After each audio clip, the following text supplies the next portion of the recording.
this morning has been taking us from Akureyri to Nunavut, and now we are going to the other side of the world, completely to Tasmania. Professor Richard Herr has taught at the University of Tasmania for 38 years. He has written widely on aspects of Antarctic politics, marine resource policy, parliamentary democracy, and South Pacific affairs. He is an adjunct professor in Fiji and in Norway, and he has held visiting appointments in New Caledonia, New Zealand, the United States, and the USSR. So we are very anxious to listen to you, Professor Herr.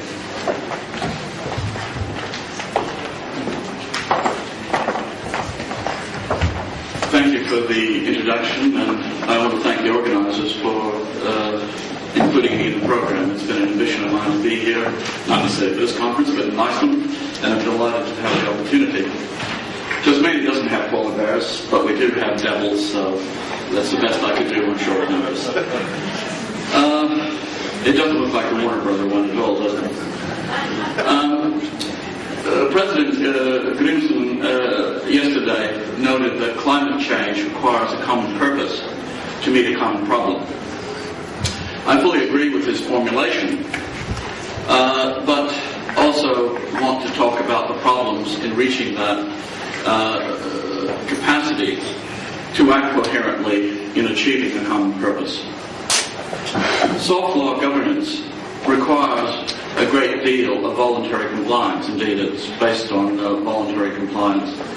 And that requires trust in the common purpose and trust in the way to get there. This isn't always easy. For example, yesterday, Premier Kleist argued that Greenland should deal with climate change in part, at least, by adapting. But then Professor Thompson reminded us that there are two other options. They're not mutually exclusive, by the way. They are the two adaptation, that is, mitigation and suffering. Well, the peoples of the South Pacific, where I've spent the majority of my academic life, really don't have the option of adaptation. And they're not much in favor of suffering. So how do these 22 countries, two-thirds of which are independent states with representation at the UN, secure what is their preferred option, mitigation? They've hoped, without much success, that they would rely on Australia to serve as a link between their regional needs and the development of soft law or governance mechanisms at the global level to mitigate climate change which threatens their very sovereignty with sea level rise. The leaders themselves, last year's forum, South Pacific Islands Forum, identified climate change as the greatest threat to their livelihood, security, and well-being of the peoples of the Pacific Islands. Yet they also condemned Australia, rather harshly, for protecting its own economic interest at the expense of the security of these small states. And the question is why? Certainly the answer to this is vastly more complicated than I can give you this morning, and it's really because of my experience both in Antarctica and the South Pacific that I've found a common link, hence the pole to equator comment on my position paper, that I wanted to share with you. And this is an international problem of perception, a visual problem. I'm having it now. Bifocalism. That is to say that Australia's view of its obligations as a state, its view of sovereignty as it impacts on Antarctica and on the South Pacific, has produced a kind of double vision that creates difficulties in acting coherently. Now, domestically, climate change is a real problem for Australia. We're the world's 5th largest producer of coal, the 18th largest natural gas supplier. We're 29th in petroleum production. Also, our 2nd largest manufacturing industry is forestry related.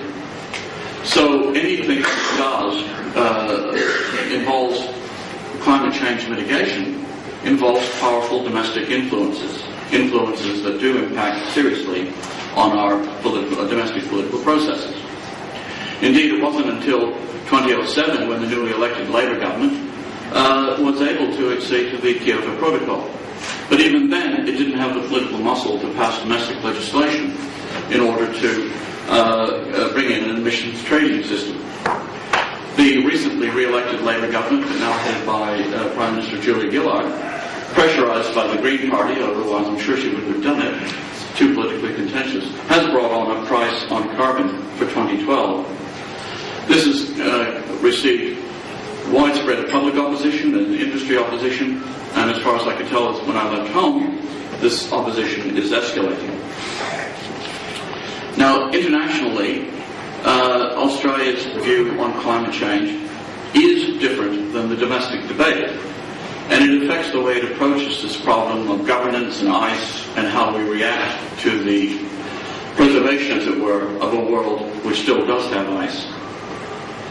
Australia is a middle power, and as a middle power, we define our international standing very largely in regional terms. It's a convenient arena within which to operate. And Australia is one of the few middle powers that has a very large number of regional arenas.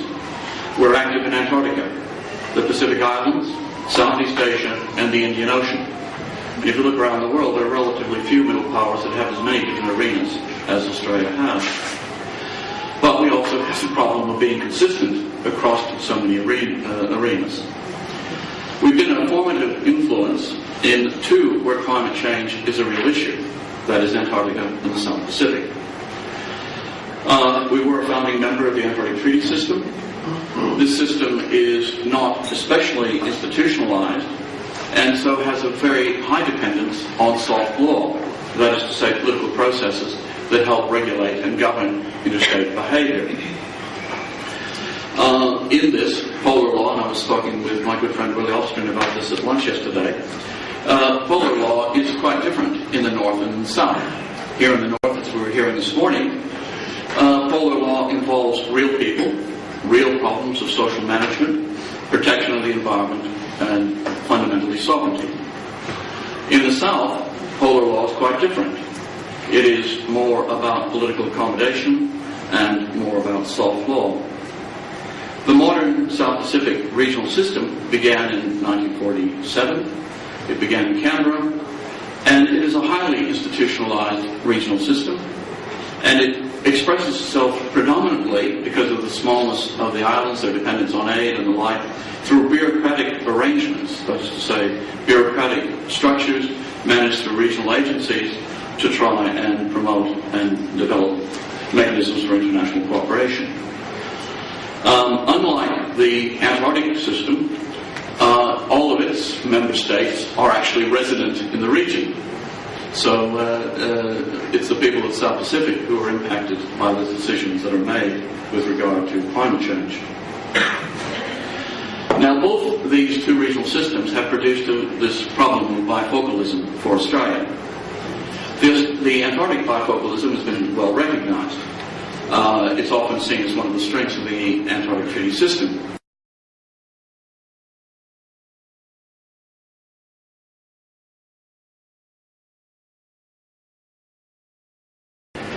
But this is not an area that the island states themselves want. It's a serious issue that we're, again, addressing in New Zealand this week. So, Australia is a significant contributor to climate change science through Antarctica. Yet, in terms of its impact on human beings, and particularly our responsibilities in the region of the world that's accepted us as a friend and family member, we're unable to express that consistency of view and policy as well as they would like, and indeed as well as people like me would like. So, I'm not arguing that Australia is alone in having to deal with these cross-cutting pressures. But I am saying, in terms of this conference, we have to address these the problems that states have in finding the common purpose that President Grimson asked us to find. Thank you very much indeed.